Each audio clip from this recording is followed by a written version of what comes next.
तो बाहर भाग जाओगे। बस सियासत खेलते हो आप, सियासत करते नहीं, सियासत को खेलते हो। सियासत कोई मजाक नहीं।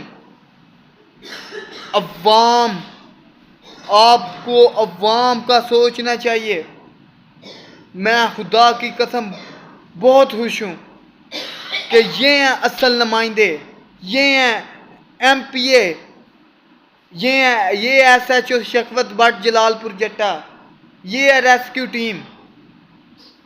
और ये जो झूठे नुमाइंदे बने हुए हैं फॉर्म 47 वालों, थोड़ी सी गैरत खाओ।